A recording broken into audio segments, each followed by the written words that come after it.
Magandang gabi sa inyong lahat. Naririto na naman ang pagbabalik ng ermitanyo upang isalaysay sa inyo ang Part 19. Simulan na natin. Subalit laking gulat ng taga-Caryo dahil ay hindi na tumuka pa ang kalaban. Panay din ang pagtulo ng dugo nito doon sa tinamong sugat. Narinig pa niya ang lalaking nasa gilid at nagsalita ng, Ang lakas naman makadaya ng laban na yan. wika ng isang may katandaang lalaki. Matapos nun, lumabas na rin sila ng ruweda at kinuha ang panalo sa labas. Habang ang kanyang kaibigan na si Goyo at Leroy, lumapit yun sa lalaking kalaban upang kunin ang bihag. Habang nakaupo silang dalawa ng kanyang kapatid, narinig pa niyang magsalita ng, Huy kuya, baka naman may balato naman ako dyan. Nakakapangawit kaya itong mga manok mo. At saka ang swerte natin ngayon ah. Tingnan mo, nakadalawa na tayo oh. Wika ng kanyang nakakabatang kapatid. Nang marinig niya yon, kaagad naman niyang sinabi dito na huwag siyang mag-alala dahil pag-uwi, doon na lang niya ibibigay. Maya-maya pa, nasipat nila sila Guyo at Leroy habang kasama nito ang tatlong kaibigan ni Manong Mundo. Habang nag-uusap-usap ang mga ito papalapit sa kanilang dalawa. Paglapit ng mga ito sa kanilang dalawa, nagwika naman sa kanya si Don Lucio ng, Nuli, di kaya walang tari ang kalaban. Tingnan mo, wala na namang galos itong manok mo. Sa tingin mo, makuha mo ang kampyonato sa gabing ito. Wika ni Don Lucio.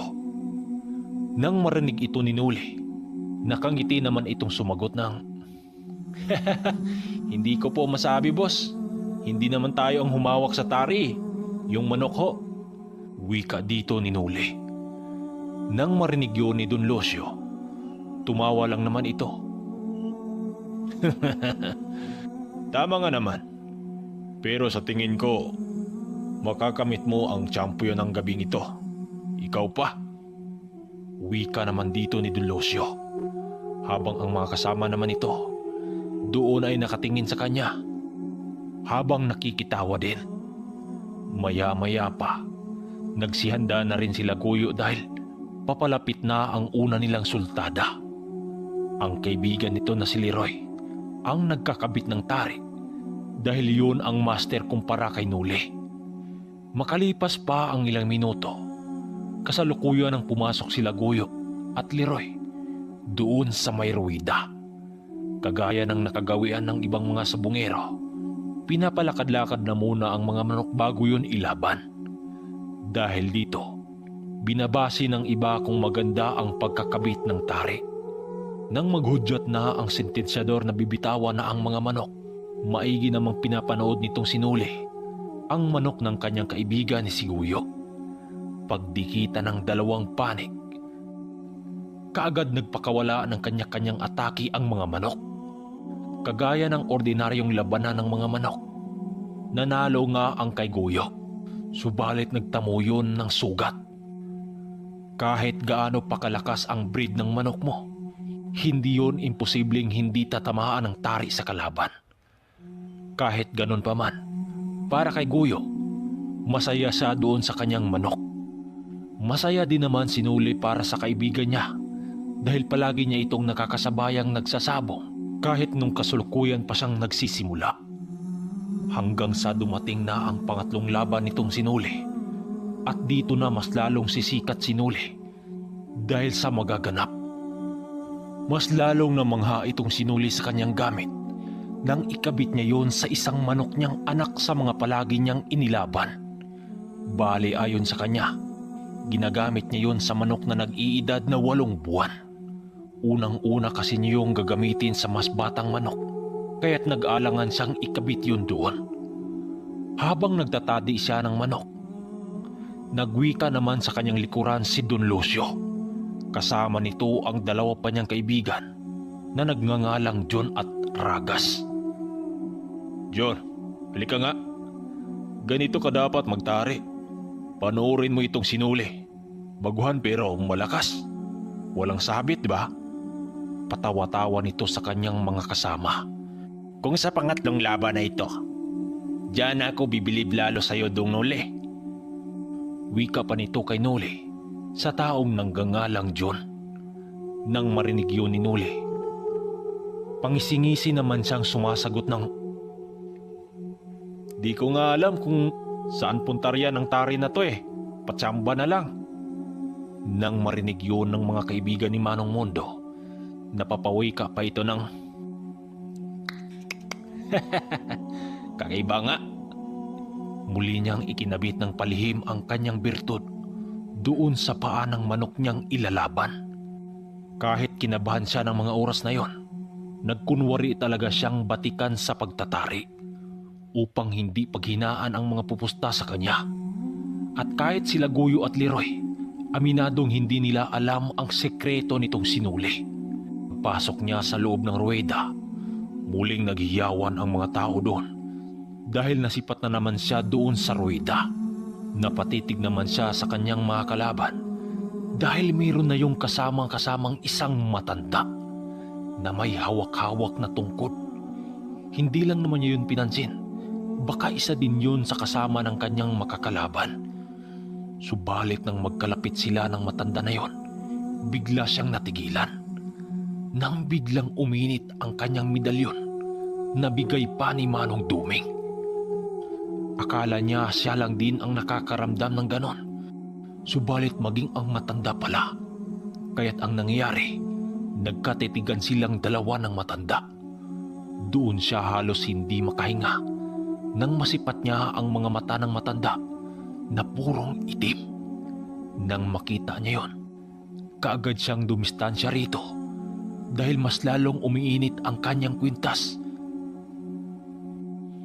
Magamat alam niyang may aral ang matanda panig sa kaliwa, hindi naman niya alam kung aswang ba yun o barang, or isa pa, manlalason.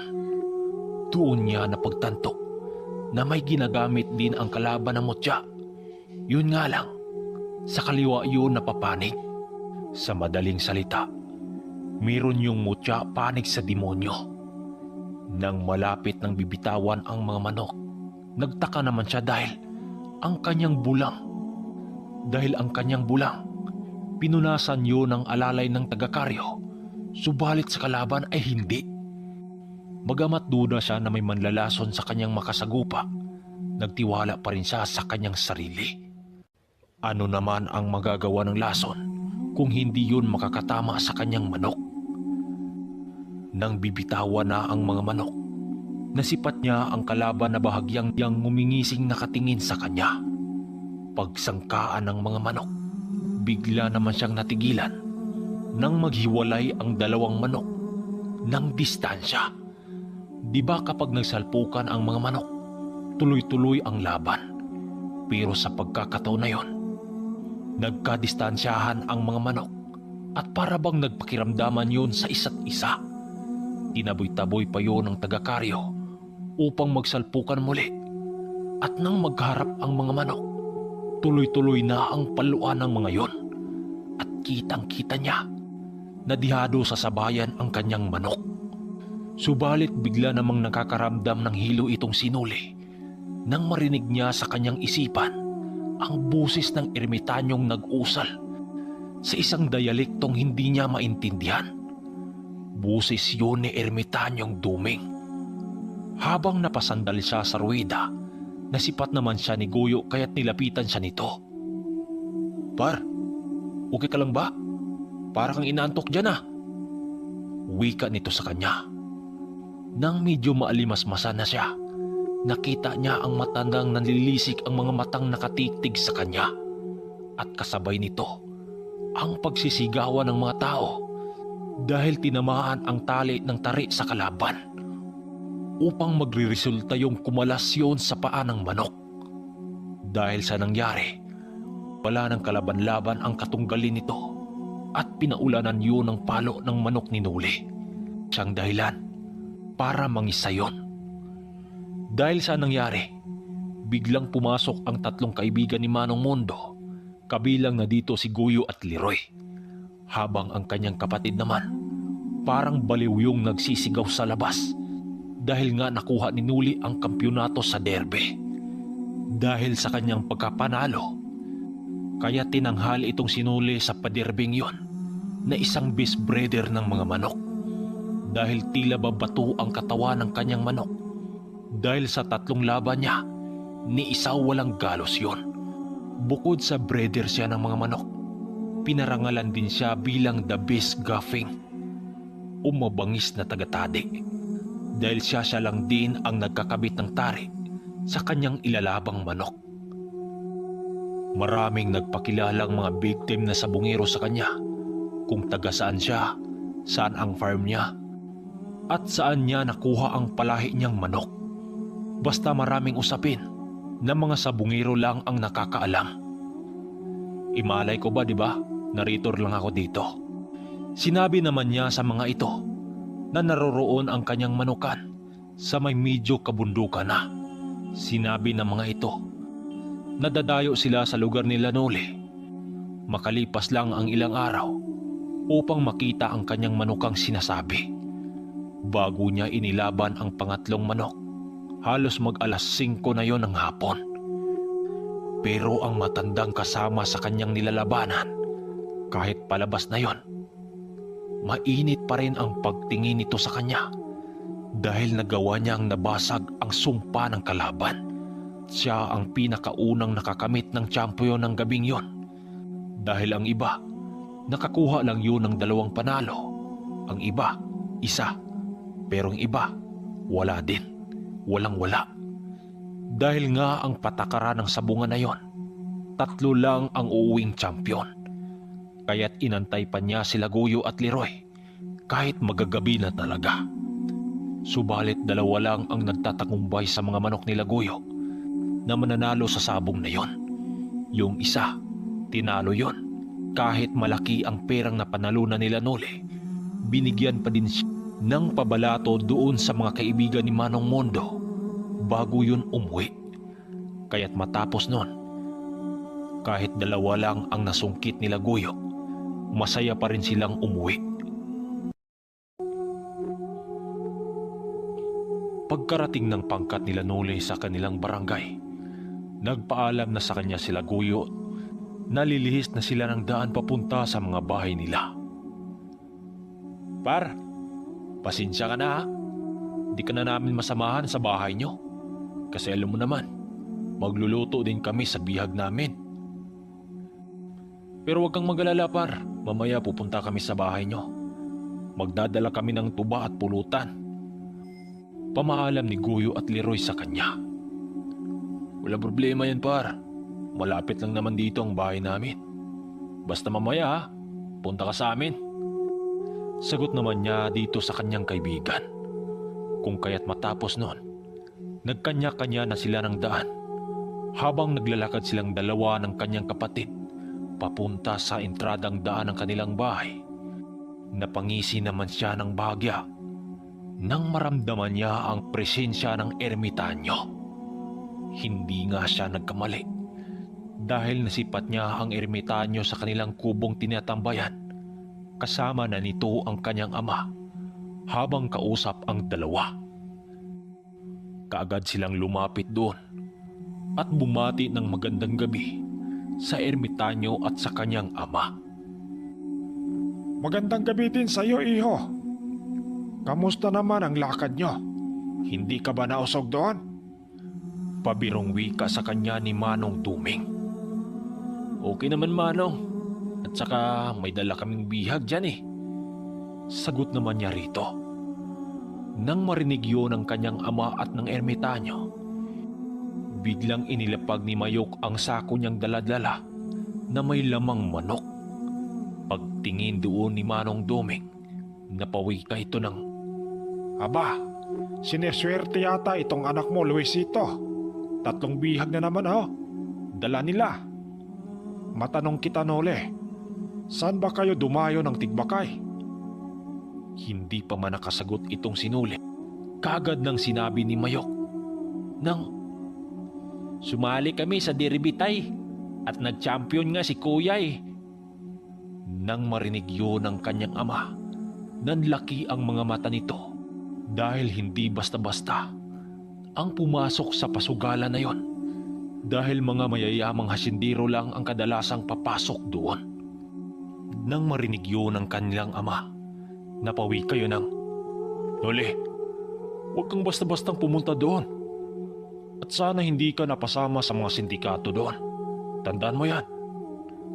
Wikang pag-alala ng kanyang ama dahil tila ba imposible yun para sa kanya na mananalo sa derby. Dahil sa sinabi ng kanyang ama, mismong si Manong Duming ang nagpatunay na may taglay na kakayahan itong sinuli na may tanging swerte sa sabong lang. Dahil sa paliwanag ng ermitanyo, doon na kumalma ang kanyang ama at sinabing lulutuin na lang niya ang manok. Manong, kamusta na ho pala kayo sa bundok? Medyo matagal rin tayong hindi nagkikita. Tanong niya sa ermitanyo. Okay lang naman, Nole. Pasensya ka na ha. Madalang na lang akong makababa dito. Wika naman ang ermitanyo.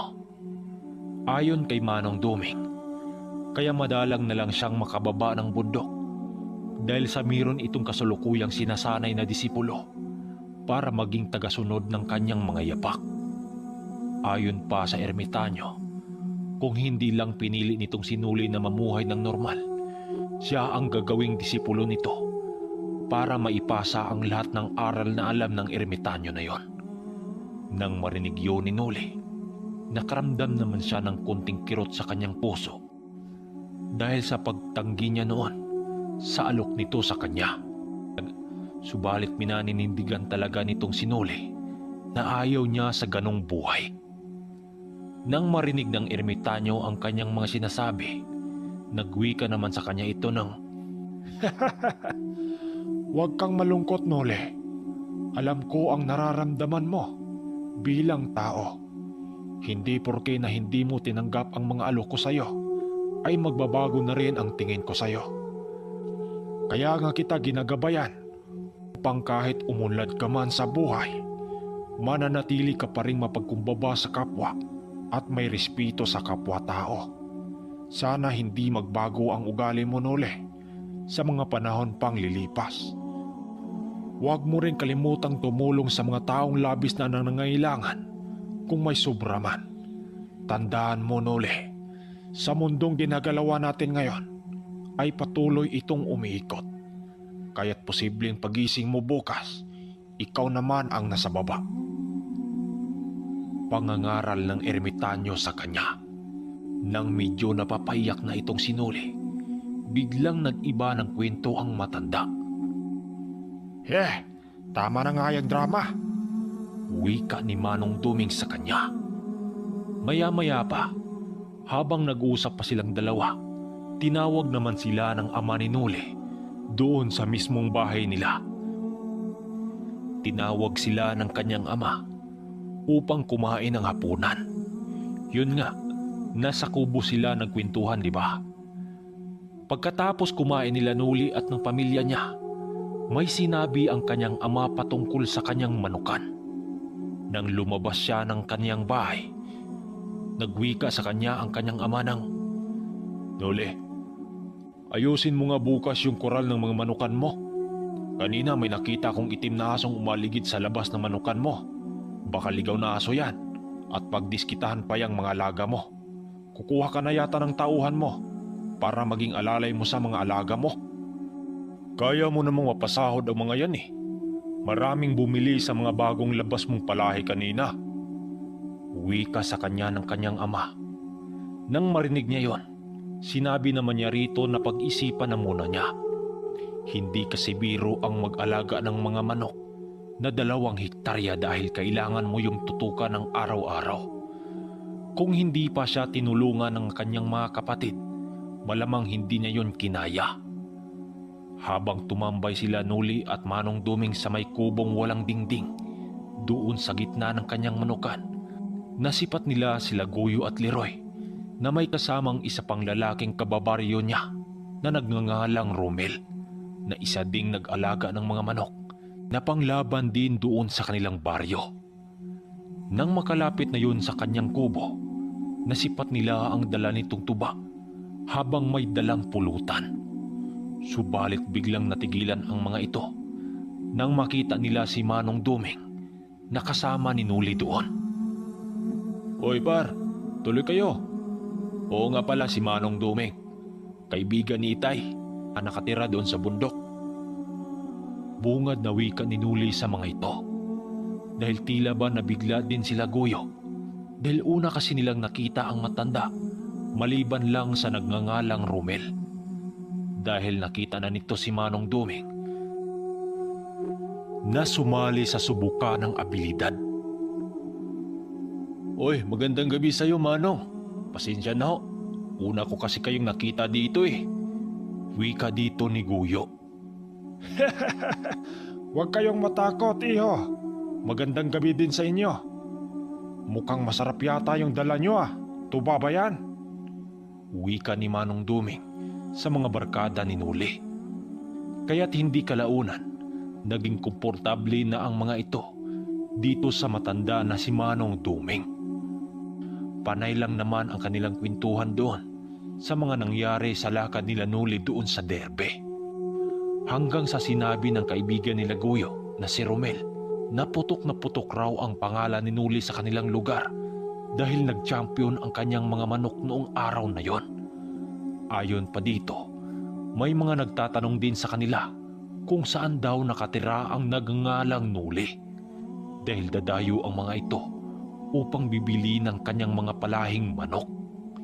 Sinabi lang naman ni Nuli na ayos lang sa kanya kung dadayo ang mga yon sa kanya, dahil na rin sa mga bili ni Manong Duming na huwag pagdadamutan ang mga yon dahil baka dumating sa puntong baka nakawin ang kanyang mga alaga.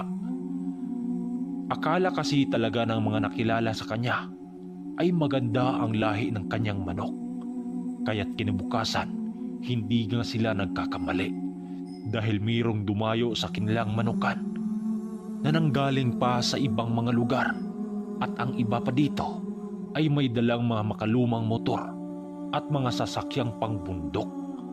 Akala niya ang lahat ng dumayo sa kanya ay bibili lang yun ng mga manok, subalit nagkakamali siya. May iilan ding nagdadala ng kanilang mga manok upang subukan umano ang lahing nananalaytay sa manok ni Nuli.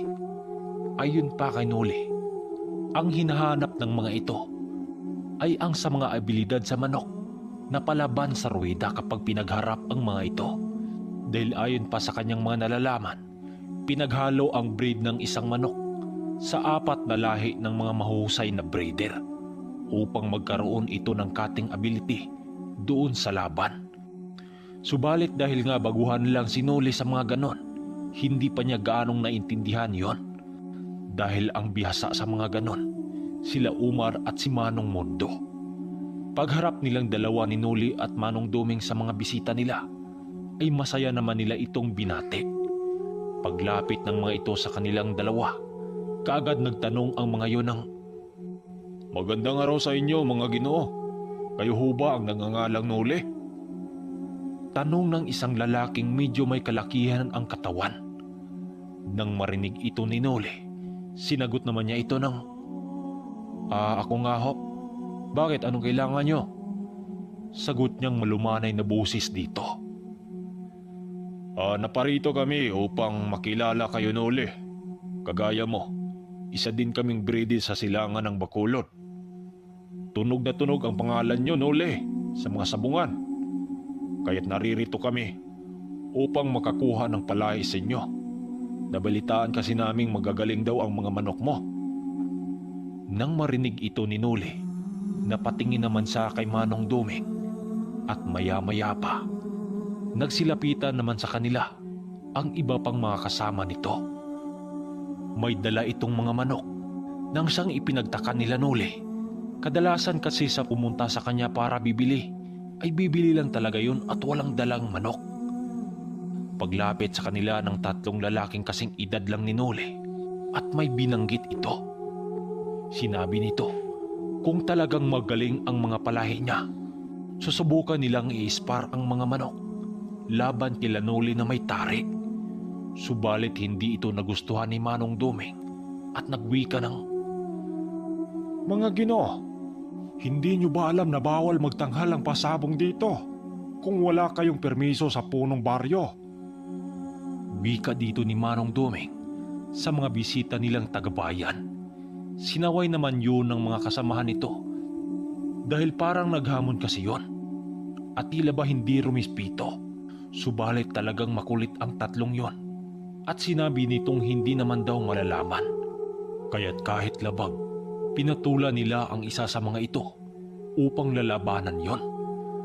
Dahan-dahang pumasok si Manong Duming doon sa kubo at alam naman ni Noli kung anong kunin nun. Pagkatapos nun, pinapili ni Noli ang mga yon sa kanyang mga manok kung saan ang natipuhan ng mga itlalabanan.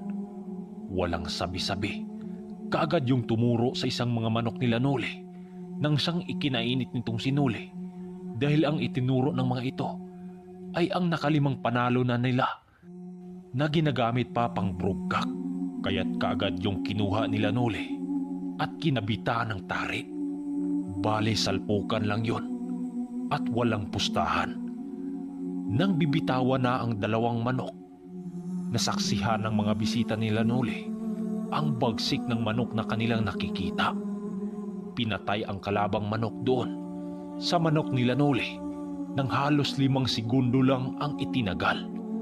Kaya't dahil sa nangyari, nagpupumilit ang ilan upang bayaran ang manok niya yon ng mataas na halaga dahil nalaman din nilang pang-anim na ang kanilang manok na napatay nito.